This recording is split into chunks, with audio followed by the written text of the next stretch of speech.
Amara Hale had always been the quiet force behind the Hale empire. People saw her husband, Cassian Hale, the billionaire, with the steel-gray eyes and the reputation built on relentless ambition, and assumed strength only came from him. But those closest to the couple knew the truth. Cassian's dominance was loud, while Amara's was steady, gentle, and made of the kind of resilience that didn't need to be announced. Their marriage had been built on love once. Once, Cassian used to slip handwritten notes into the pockets of her coats, scribbling things like, "Don't forget to breathe today. I love you more than numbers." Amara kept every note tucked away in a small wooden box beside her bed. That box had become her refuge now, during the long, echoing nights when Cassian rarely came home before midnight and often left before she woke. She had always known his world demanded sacrifice. She had accepted it. But somewhere between growing their empire and growing their family, Cassian had begun choosing pride over presence, image over intimacy, and silence over softness. Still, she loved him. She held on to the belief that the man who once cupped her face and said she was the only thing that made him feel human was still there, buried beneath layers of expectations. Love, she thought, was sometimes about standing still, even when the ground trembled beneath you. But the tremors had begun to crack. It started with the gala. Amara was 7 months pregnant, the kind of pregnancy where every step felt like carrying the weight of her hopes and her fears at the same time. Cassian had promised that he would be by her side that night. Not because she needed him physically, but because she wanted him emotionally. She wanted him to look at her, swollen and glowing, and see that they were building something together that money could never buy. Instead, Cassian showed up nearly 2 hours late. He swept into the ballroom with the kind of practiced confidence that made photographers turn as if pulled by an invisible magnet. And he didn't walk toward her first. He walked toward investors. He didn't see her hand resting on her belly. He didn't see the flash of disappointment that crossed her face. He didn't see anything but the deal he had been chasing for months. Later that night, when they finally returned home, Amara tried to talk to him. "Cass, I needed you tonight." He loosened his cufflinks with a huff. "You had everyone you needed. It was fine." "It wasn't fine for me." "Amara," he said sharply, "I can't be everywhere at once. I'm trying to secure a future for this family. You act as if my entire world needs to revolve around you." Her heart stung at the accusation, but she swallowed it. "I just want you to show up for us." He rubbed his forehead, frustration etched between his brows. "You don't understand the pressure I'm under." "I'm under pressure too," she whispered. "Growing our child isn't exactly easy." Cassian didn't reply. He just turned away, retreating to his office, leaving her standing in the doorway with the kind of loneliness that made her chest feel brittle. After that, the distance widened not suddenly but slowly, like a thread fraying a little more each day. The doctor told her at her next appointment that she needed to rest more. "Your blood pressure is higher than I'd like. Reduce stress, stay hydrated, and make sure you're not overworking yourself." Cassian didn't come to that appointment. He texted, "Huge meeting, can't miss it." "You'll be fine." But she wasn't fine. At night, she'd sit on the edge of the bed, rubbing circles over her belly, whispering stories to her unborn daughter. Stories about kindness, stories about miracles, stories about love, real love, the kind she hoped her daughter would someday know.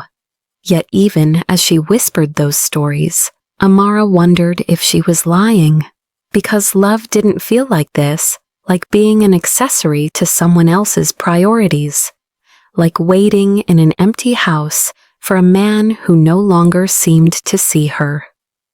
Then came the night that changed everything. It was quiet, too quiet, as she stood in the kitchen, heating a bowl of soup she had barely touched. Cassian was supposed to be home early. He had said it that morning, even kissed her forehead before leaving. "I promise," he said. "Tonight, I'm home." Amara held on to that promise because she needed him. Something had felt off all day, a strange pressure in her lower back, a fluttering tension in her stomach she couldn't quite describe. When the first contraction hit, she thought she imagined it. When the second one came, sharper, she dropped the spoon she was holding. She grabbed her phone immediately, dialing Cassian. He didn't pick up. She tried again, and again. The fourth time it went straight to voicemail. "Cass, please, I think it's happening. I need you. Please come." She waited. 10 minutes. 15. The contractions grew closer, fiercer, her breath catching with every wave. She called him once more. Still nothing. So she called a cab. She left the house holding her belly, tears streaking down her face. Not from the pain of labor, but from the pain of realizing she was alone at the moment she needed him most. At the hospital, nurses rushed her into a room. Machines beeped. The sterile scent of antiseptic filled the air. A nurse asked gently, "Is your husband on the way?" Amara swallowed. I don't know." She tried not to cry, but her heart cracked with every passing minute he wasn't there. She didn't know that at that exact moment, Cassian was standing in a boardroom, defending a deal that had begun to crumble. His pride wouldn't let him step away. His ego wouldn't let him answer. And his wife, his heart was breaking without him. Cassian finally checked his phone when the meeting ended 2 hours later. He expected a reminder, maybe a message about dinner. Instead, he saw 6 missed calls from Amara, 1 voicemail.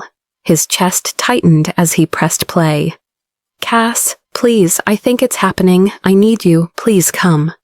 Her voice wasn't just strained. It was scared. The room spun. The deal. The investors. The pride he had clung to so tightly it all evaporated into nothing. He bolted out of the building, not stopping for his coat, not responding when his assistant called after him. He drove like a man possessed, running yellow lights, gripping the steering wheel so tightly his knuckles turned white. When he reached the hospital, he practically ran through the sliding doors. "My wife, Amara Hale, she's in labor. Where is she?" The nurse's expression was soft, too soft.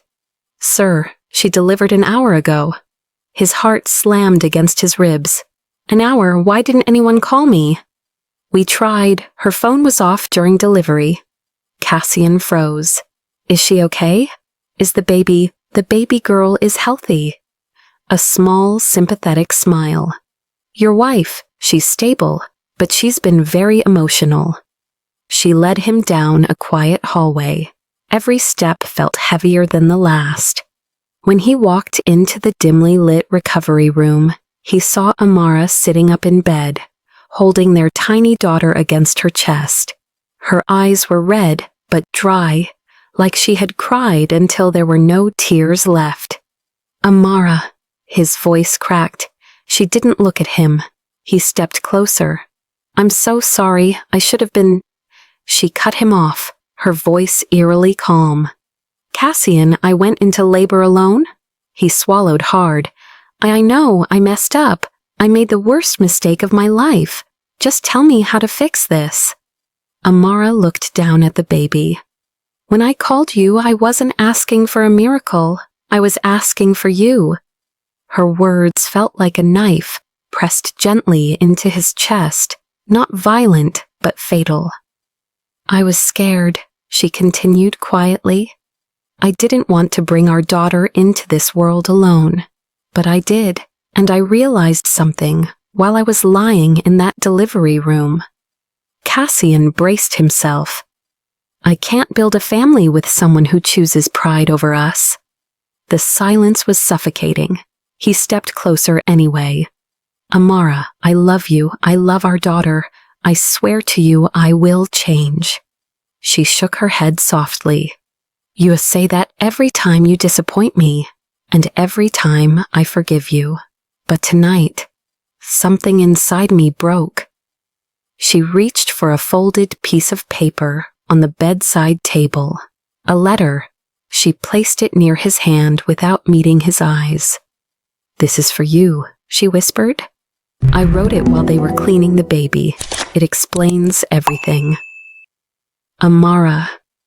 I need space, Cassian. I'm going to stay with my sister for a while.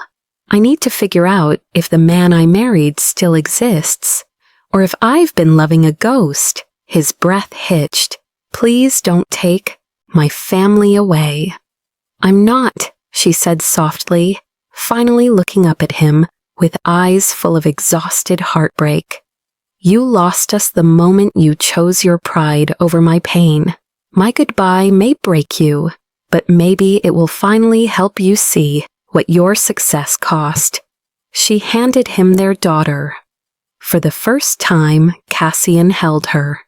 So tiny, so warm, so innocent. And as she curled her fingers around his, he felt the crushing weight of everything he had thrown away.